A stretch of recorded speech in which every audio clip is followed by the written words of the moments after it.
Wendigo wasn't born a monster. It was made. In Algonquian folklore, the Wendigo appears in the deepest winter, when hunger and isolation break people down. It begins as a human who commits the ultimate taboo, cannibalism, not from cruelty, but desperation. That's when the change starts. The Wendigo grows taller, thinner, colder. Its heart is said to turn to ice, and no matter how much it eats, it is never full. Some stories say it doesn't chase you. It calls your name from the trees, because the real horror of the Wendigo isn't what it looks like. It's what winter can turn you into if you survive too long alone.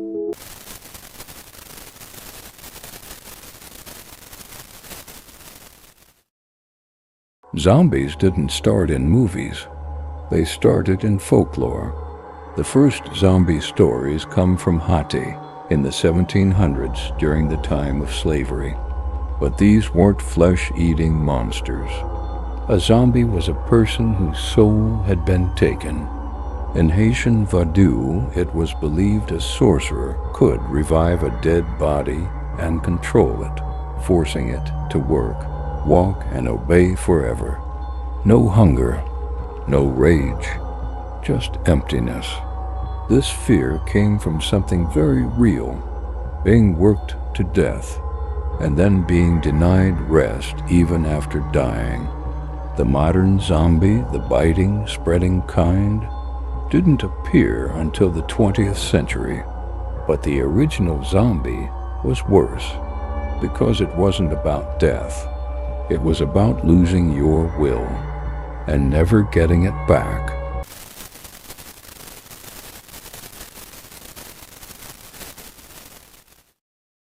Skinwalkers sound exactly like someone you love. In Navajo folklore, a skinwalker is a witch that can wear the skin of animals, and sometimes people. They don't rush you. They watch. They listen to how you speak, how you breathe, how you say names. Then they copy it. People say skinwalkers call out from the dark using familiar voices, a friend, a sibling, a parent, always just far enough away to make you follow. Up close, something is wrong. The movements are stiff. The eyes are empty. The voice comes a second too late. And in these stories, the danger isn't the creature. It's the moment you answer. After that, it doesn't need to speak again.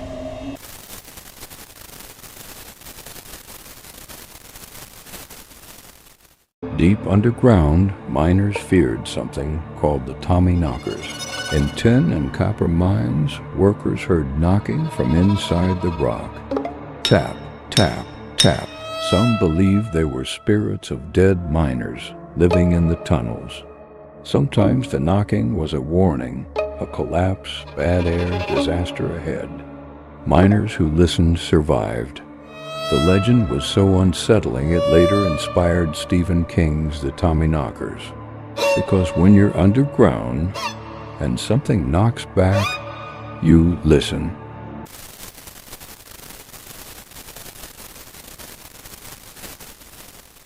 Baba Yaga doesn't live in the forest. She is the forest.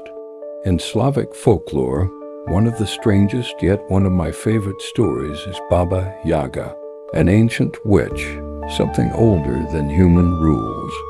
Her house stands on giant chicken legs, turning to face you when the woods decide you're not leaving. My favorite part of the story, she flies through the night in a mortar, grinding her pestle against the sky, erasing her tracks so no one can escape her. Sometimes Baba Yaga helps the lost. Sometimes she eats them. That's the horror. There's no pattern, no mercy you can rely on, because Baba Yaga isn't evil. She's hunger. She's nature. And once you hear her name whispered in the trees, you've already been chosen.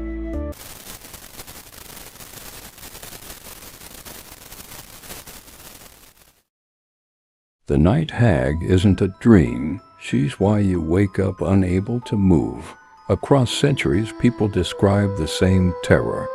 You wake in the dark. Your body is frozen. Your chest feels heavy. Then you sense her. An old woman, a shadow. Something sitting on your chest, stealing your breath while you try to scream.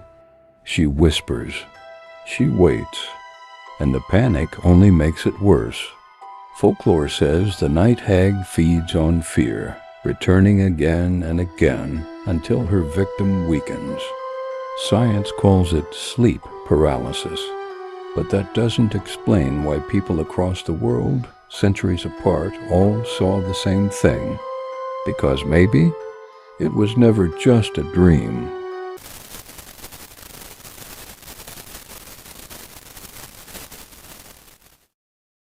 People all over the world report the same thing, even though they've never met. A man, tall, motionless. He stands in the corner of the room where the light doesn't reach. His face is completely dark, like someone erased it.